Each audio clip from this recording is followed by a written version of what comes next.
Bueno, pues estamos con Lisa y con Jacobo esta mañana de viernes. Lisa, bienvenida. Buenos días. Muy buenos días. Muy bien, muy bien, muy bien. Jacobo, ¿cómo estás? Buenos días. Buenos días, Carmen, Lisa, ¿qué tal? Buenos días a los dos. Bueno, estamos entre varios temas, pero les propongo que de lo que hemos platicado aquí en el corte, entremos con lo que pasó con Donald Trump.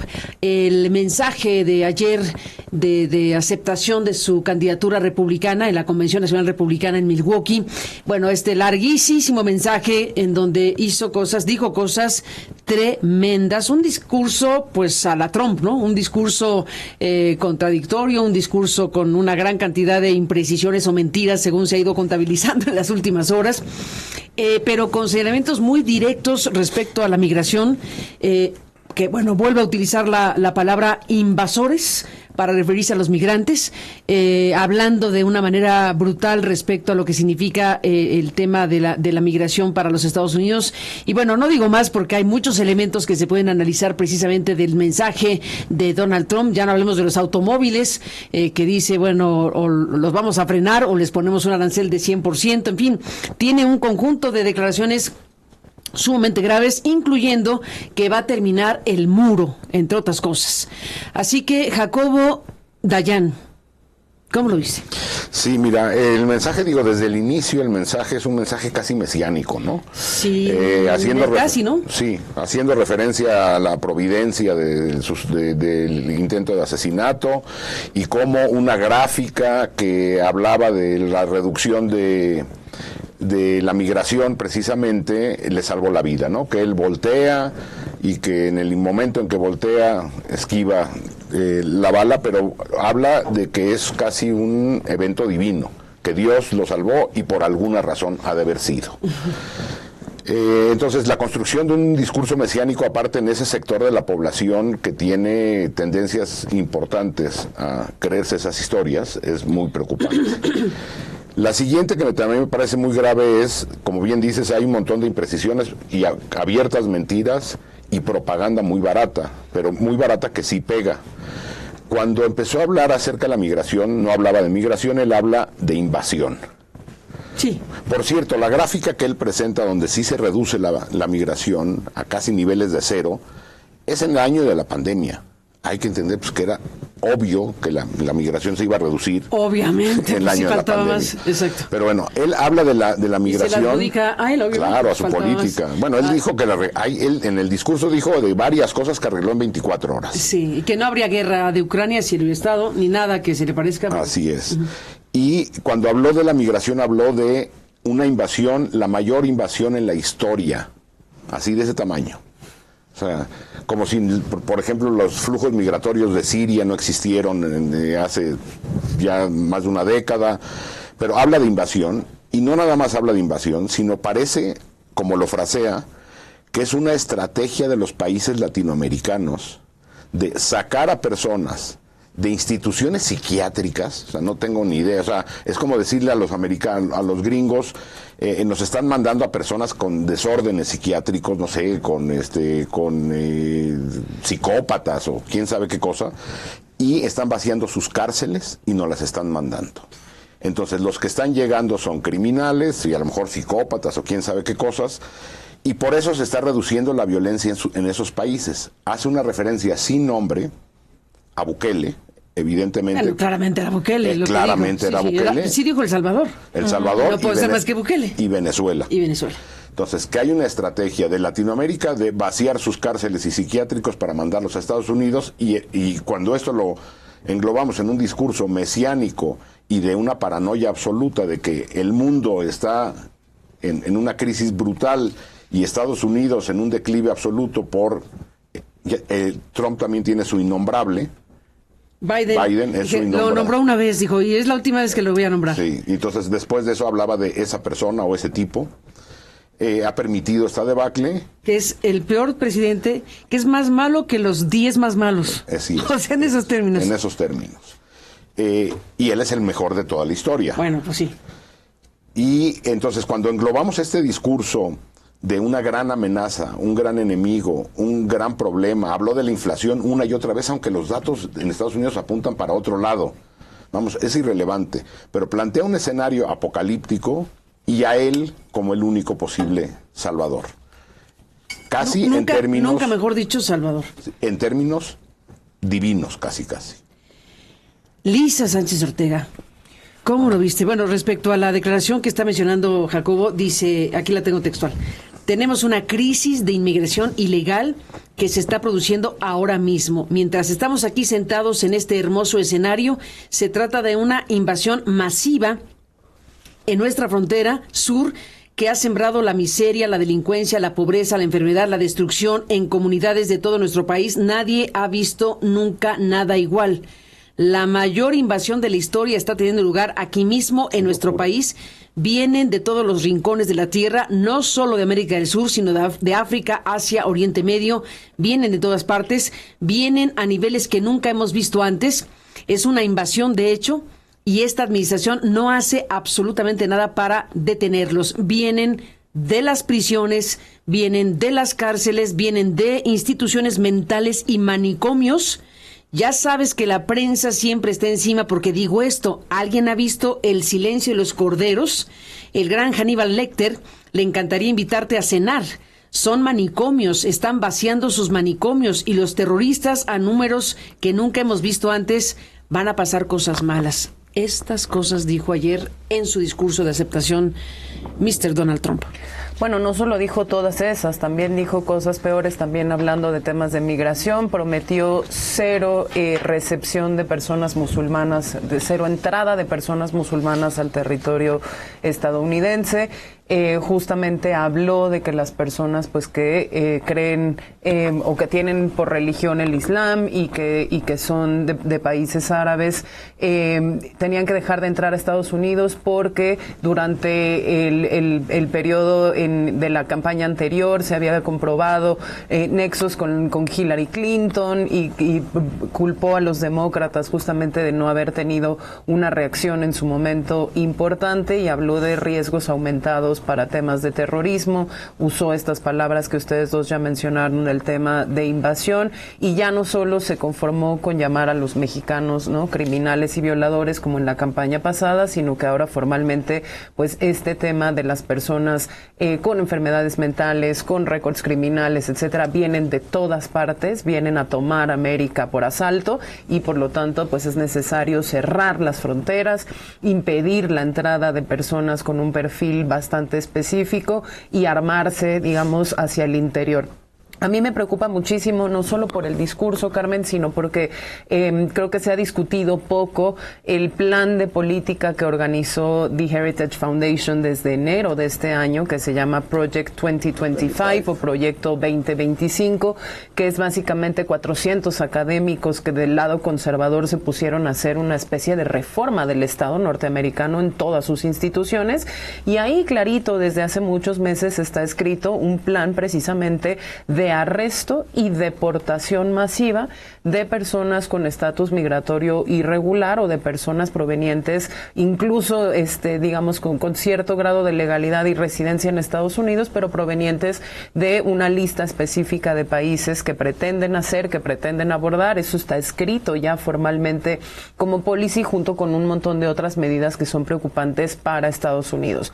No solo el tema que ya pues hemos visto cuáles han sido los efectos de haber hecho una cooptación tremenda de la Suprema Corte de Justicia en Estados Unidos, sino habla formalmente ya también de utilizar a los militares norteamericanos adentro del territorio norteamericano para precisamente atender cuestiones como la seguridad interna y la migración, en un discurso securitizante de la migración que va a ser particularmente problemático. Y déjame traerlo de regreso a México, ¿no? México, que justamente pues es este país que se volvió tercer país, entre comillas, seguro durante la administración de Andrés Manuel López Obrador y el liderazgo de Marcelo Ebrard en la Cancillería, pues enfrenta retos particularmente importantes en el retorno forzado de un montón de personas que son depositadas en México. Pensé que lo iba a mencionar de nuevo a Ebrard con aquella reunión de él, ¿no?, con los migrantes. o Alicia Bárcenas, que estaba en Estados Unidos en reunión precisamente también con Anthony Blinken, hablando de esto, hablando de otros temas de seguridad.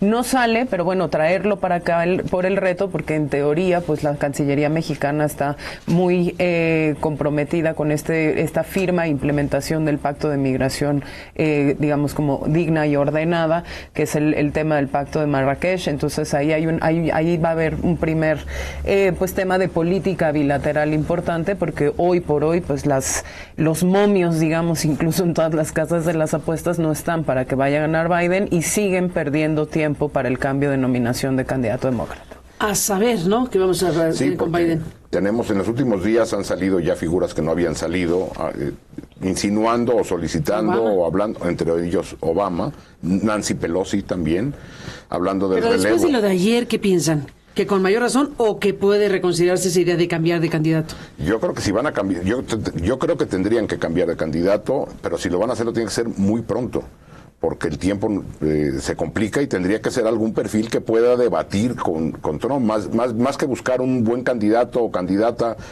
para la presidencia, tendrían que estar buscando un buen candidato o candidata para los debates y competir con Trump. Y yo agregaría lo que dice Lisa, hay otros... totalmente, sí. O sea, más allá de si es o no buena persona para la presidencia. Ya, por lo pronto, para competir. Sí. Y la otra que también me llamó mucho la para atención... las dos cosas, porque imagínate... No, pero se puede hablar de un gobierno de coalición de demócrata, vamos, es decir, que sea una figura que pueda ganar la elección y hacer un gabinete y un equipo de trabajo mucho más amplio entre las distintas fuerzas demócratas que también se encuentran divididas.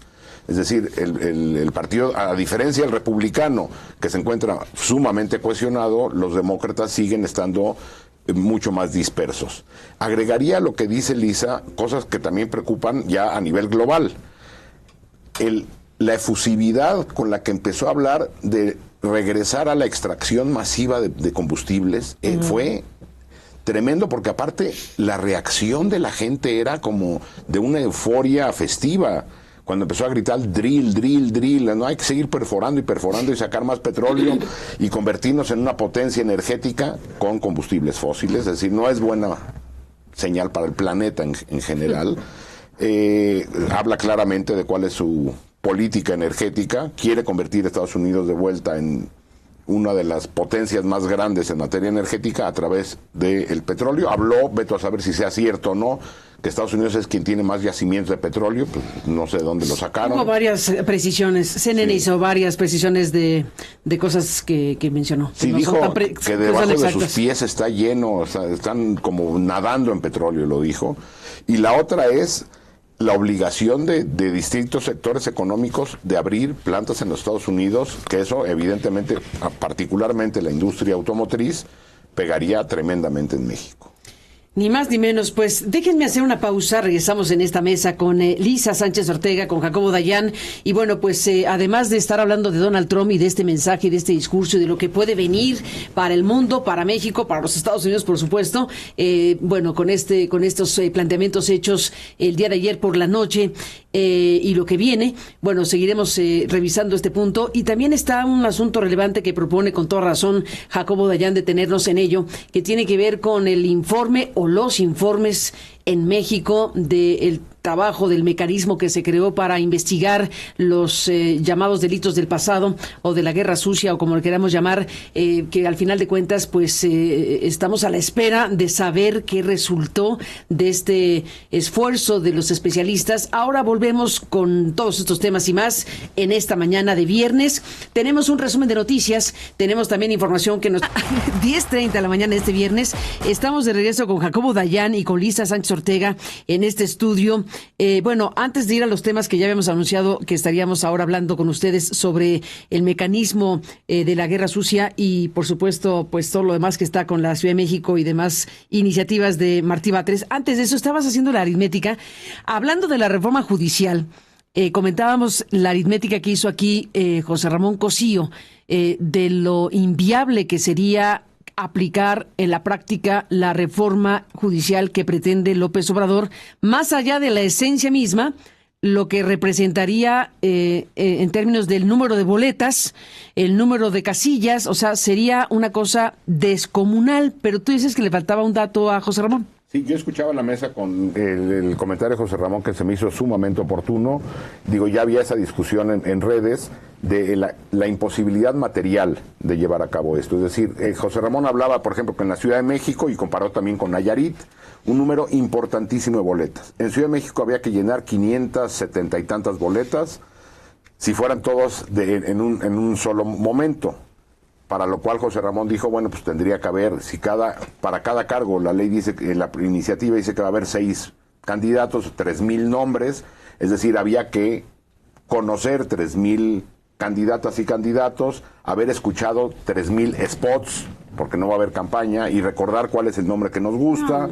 Pero más allá de todo eso, suponiendo que se haga y suponiendo que pongan las urnas en el Estadio Azteca y no sé dónde, porque necesitas un lugar para que quepan 500 urnas, cuando nos entreguen 500 boletas, en un cálculo muy a la ligera, suponiendo que cualquier ciudadano o ciudadano va a votar y se acuerda de los 500 que quiere escoger, ¿cuánto se tarda en llenar la boleta, doblarla e insertarla en una urna? Así, en un número inventado. ¿El más pequeño posible? 30 segundos. El más pequeño que dijiste aquí de Tin Marín, va. Exactamente. Yo agarro una hoja, veo nombres de Tin Marín, escojo el que sea, la doblo en 4 y voy y la echo. 20, 30 segundos. Supongamos. Entonces, cada boleta. Cada boleta. Si son 500 boletas, para hacer números redondos, son 250 minutos por persona que vote. Es decir, cuando vamos a votar, hay que nada más apartar el día, porque son 4 horas de votación. Por persona. No, bueno. Ahora, entonces han salido a decir, no, entonces estamos pensando en hacerlo de manera gradual. Está bien. No pueden hacer estas elecciones más que en año electoral, porque si no, se complicaría mucho la logística para quien organice el INE o INEC, como se llame, y quieren aprovechar que sea en año electoral para que haya mayor participación. Es decir, cada 3 años se podría hacer esto. Entonces, si no lo quieren hacer cada año, porque entonces tendríamos que ir a votar cada año, que sería una locura, los niveles de abstención serían del 80%, como en Bolivia, sería cada 3 años. Bolivia, donde además se elige como 57 jueces. Nada más. No más, no tanto, no 500. Ajá. Entonces, suponiendo que fuera cada 3 años, entonces las cifras que dio José Ramón, nada más divídanlas entre 2. Sería igual inviable. A mí me parece que al final del camino esto va a acabar en que nada más, que es el corazón de la intención de la reforma, va a haber elección para ministros de la Corte, y en todo caso, estos otros órganos de disciplina administrativo, judicial, nada más descabezar el Poder Judicial hasta arriba, porque lo que interesa es el control político, no es una reforma de justicia, porque de hecho no habla nada de justicia, habla de la estructura política del Poder Judicial. Ni más ni menos, pues gracias por ampliar la aritmética de lo que ocurriría ahí con esta. Nosotros hicimos un cuadrito rapidísimo, nada más porque de verdad lo de la aritmética es particularmente importante, sobre todo en ausencia de definiciones claras de qué quieren hacer. La reforma dice, ¿no? Cada poder de la Unión, legislativo, poder judicial y poder ejecutivo, podrá proponer hasta determinado número de candidatos, pero no pone un mínimo de candidatos y por lo tanto no se elimina la posibilidad de que uno o dos poderes, por ejemplo, propongan 0 candidatos. No está prohibido que propongan 0 candidatos porque está el hasta ciertos candidatos. Nada más, rapidísimo, hicimos una tabla en México Unido contra la Delincuencia para elegir a los 9 ministros de la Corte, dependiendo de cuál sea el mecanismo, ¿no? Cuántos candidatos nomine cada poder. Estaríamos hablando de hasta 270 personas candidatas solo para 9 puestos de ministro o ministra de la Corte. Para integrantes de tribunales colegiados, que son 900... ¿Cómo fue? ¿Qué dato? Sí, para 9 ministros de la Corte, si cada poder de la Unión nomina hasta sus 10 candidatos y propone 30 candidatos para cada puesto. Para cada puesto. Estamos hablando de 270 candidaturas como número máximo para ocupar 9 puestos de la Suprema Corte. ¿Y como mínimo? Como mínimo, 1/3 de eso. ¿no? Pero no hay mínimo, digamos, en el sentido en el que la reforma no dice que no podrán no presentar candidatos. Y debe tener resuelto que si nadie presenta candidato, que es una posibilidad, entonces, ¿qué pasa? O que su mínimo es 1. Y luego, de esos 270, digo, nada más para saber lo que tendríamos que experimentar las y los ciudadanos, tendríamos que escuchar spots, porque han dicho que no habrá campaña, spots en radio y televisión. Seguramente, pues, todas y todos nos toparemos con 80 o 100 candidatos y a lo mejor los demás no nos toparemos de 10 con su segundos, stop. ¿no? De cómo, y luego, ¿qué van a decir en el spot? Hola, soy Jacobo Dayan, soy abogado egresado de no sé dónde y me comprometo con la ley. O podrán decir, no soltaré nunca a un criminal, y entonces los temas de debido proceso estarán ahí, porque evidentemente será el más popular. 910 integrantes de los tribunales colegiados de circuito, esto solo es a nivel federal. El número máximo, si se hacen hasta 2 postulantes por cada poder de la Unión, sería de 5,460 perfiles. 737 integrantes de los juzgados de distrito, hasta 2 postulantes por poder de la Unión, estamos hablando de 4,422 perfiles.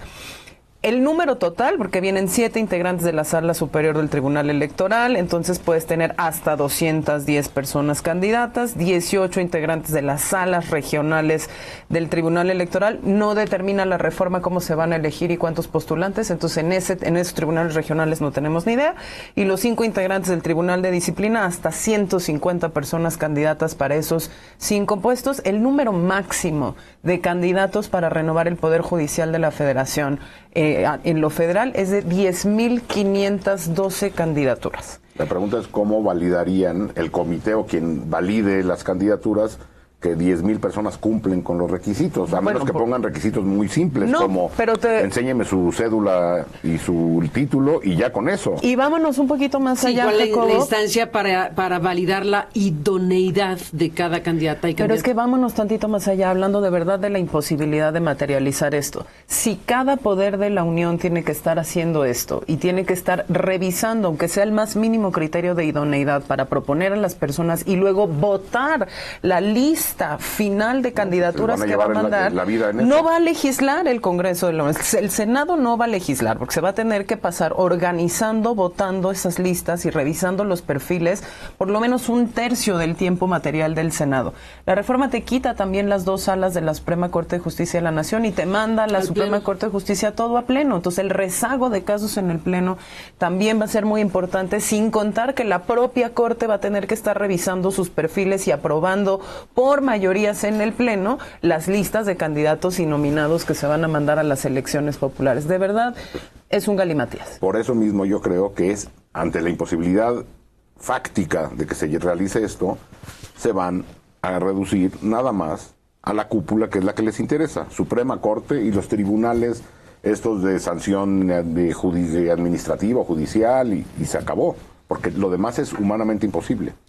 Pues vamos a ver qué pasa precisamente con esta reforma judicial, que es una de las 20 enviadas por López Obrador desde febrero. Y bueno, pues de todo esto estaremos hablando más ampliamente y dependerá también de si hay o no los votos suficientes para estas reformas, que está la otra gran discusión. Estamos entre la reforma judicial y la sobrerepresentación, 2 grandes asuntos, pero primero viene la sobrerepresentación y luego viene las reformas. Así que bueno, vamos a ver qué pasa al respecto. Déjenme detener en este momento la transmisión y del programa, Jacobo, Lisa, en esta cuestión que propones analizar, Jacobo. Se creó al arranque del sexenio un mecanismo dentro de las cosas que se crearon para marcar a este sexenio en 2021 de López Obrador.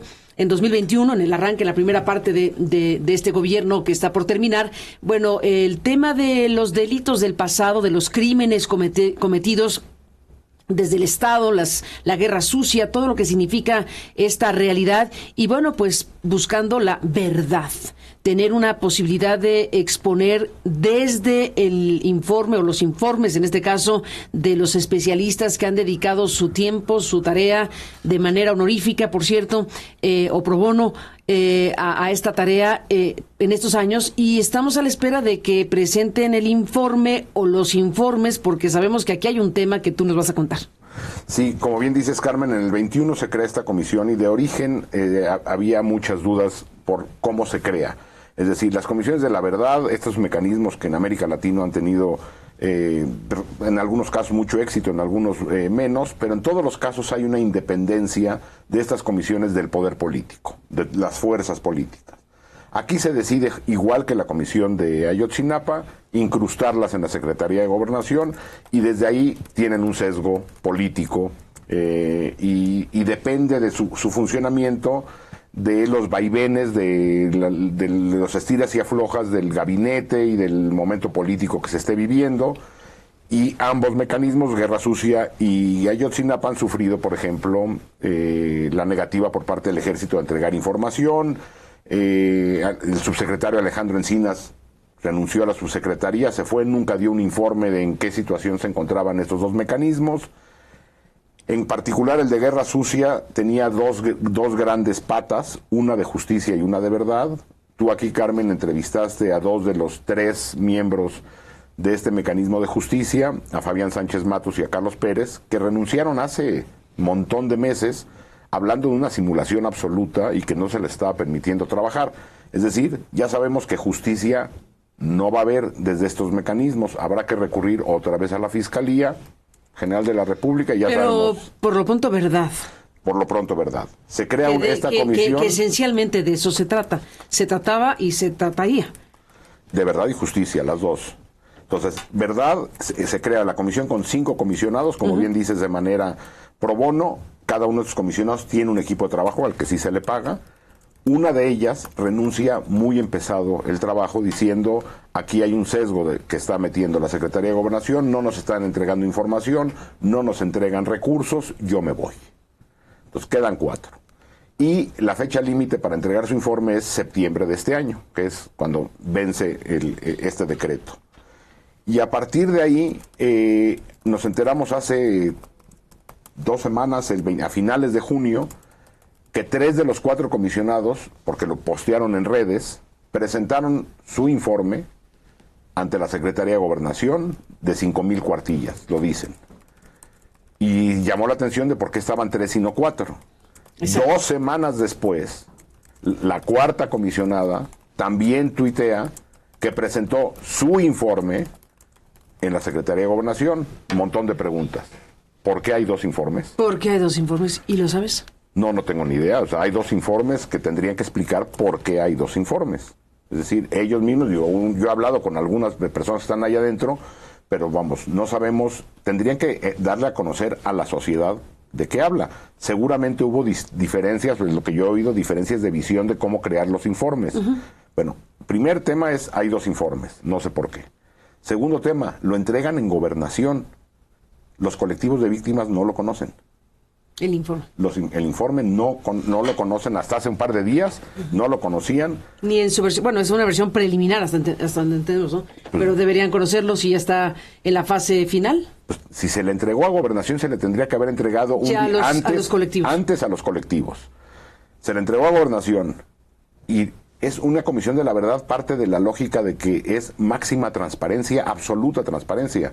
Tendrían que haberse presentado en Gobernación y 2 segundos después publicado en Internet. Y mira, Jacobo, una de las cosas que creo que es más interesante de todas las preguntas que hacíamos en la mañana alrededor de esto y que discutíamos incluso en uno de los cortes aquí ahorita con Carmen es no solo por qué no solo por qué no lo están presentando a las víctimas, sino si el informe traerá y describirá de manera pública y completa todas las dificultades que enfrentó la propia comisión en el acceso a la justicia, porque hemos sabido por declaraciones de los participantes, pero por trabajo periodístico de otras colegas periodistas, ¿no? Que no solo ha habido intimidación, altercados directamente con oficiales armados del Ejército Mexicano, que no solo ha habido negación, sino ha habido pues hasta intentos de desaparición de la información en esos archivos, ¿no?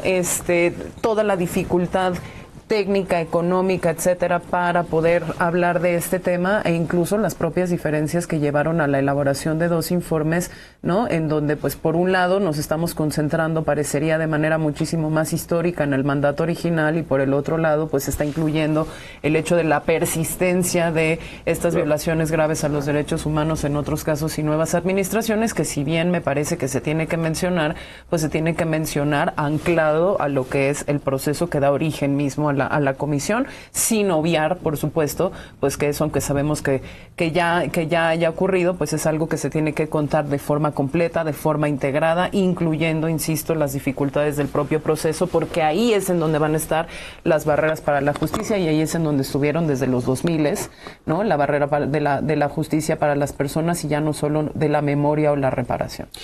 Regresamos en un momento más. Lisa Sánchez y Jacobo Dayan.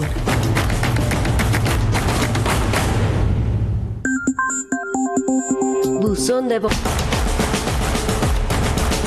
Estamos en la parte final, nos quedan unos minutitos y pues los vamos a ocupar con el tema de la Ciudad de México y esta iniciativa que envió el jefe de gobierno, Martí Batres. Cuéntanos, Jacobo, ¿de qué va esto? Hace unos días dio una conferencia de prensa Martí Batres diciendo que se iba a meter iba a proponer una reforma a la Constitución de la Ciudad de México para eliminar las formalidades no esenciales en temas de justicia. Es decir, a ver, ¿qué frases lo que signifique eso, ¿no? Eliminar formalidades no esenciales. No tomar en cuenta formalidades no esenciales para emitir justicia. Es decir, lo que en resumen le está diciendo es un poco la misma narrativa de siempre. Los jueces acaban liberando a criminales por formalidades, y entonces, para evitar eso, que en la Constitución de la Ciudad de México ya se establezca que no se tienen que tomar en cuenta formalidades no esenciales. Por ejemplo, que no especifica la reforma, pero por ejemplo, que alguien sea detenido sin orden de aprehensión. No, bueno, ¿cómo crees que no es esencial eso? Bueno, pues no, porque esas son las formalidades no esenciales. O sea, lo que están diciendo es que el debido proceso puede tener sus matices, porque es ¿Pero según abierta, quién? Pues según el juez. Es decir, ante lo que estaríamos es ante policías que detienen o militares que detienen a alguien, que no importa el debido proceso, si hubo una orden de aprehensión, si fue agarrado en flagrancia, si se lo llevaron 4 horas a quién sabe dónde y luego lo presentaron ante el juez y llegó torturado, si tuvo un abogado o no la persona. Es decir, ante lo que estamos lo que se pretende es instaurar, cuando se ve en conjunto la reforma, y digo, lo decía Lisa, a Guardia Nacional, al Poder Judicial y este tipo, a prisión preventiva oficiosa, pues es dejar a la ciudadanía indefensión, y quien decida, las fuerzas del Estado, que es culpable, lo es, y a la cárcel.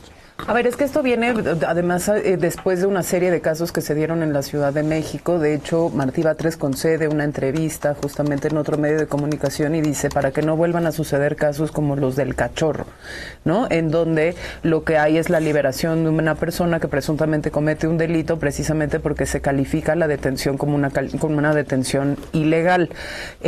Acá hay que recordar 2 cosas, y es que si bien las buenas intenciones, ¿no? Pueden ser muy loables en el sentido de que se privilegie el objetivo final de impartición de justicia, el problema, ¿no? Es el problema de que nosotros mismos, con aprobación de la opinión pública, nos quitemos las sujeciones que la autoridad tiene que tener para actuar de manera legal, pues es que nosotros mismos estamos borrando la separación entre lo que es la autoridad y la delincuencia, ¿no? La autoridad, por definición, por tener la capacidad de ejercer la coerción, por tener la capacidad de ejercer la fuerza, incluida la letal, tiene que estar sujeta a unos criterios tremendamente importantes. Vamos a ligarlo con lo que estábamos discutiendo en el bloque pasado. Cuando tú realizas una detención ilegal, o cuando tú realizas una detención, en esa detención es donde normalmente suceden la mayor parte de las desapariciones forzadas. en ese momento, entre que te detienen y te presentan a la autoridad o ya no te presentan a la autoridad.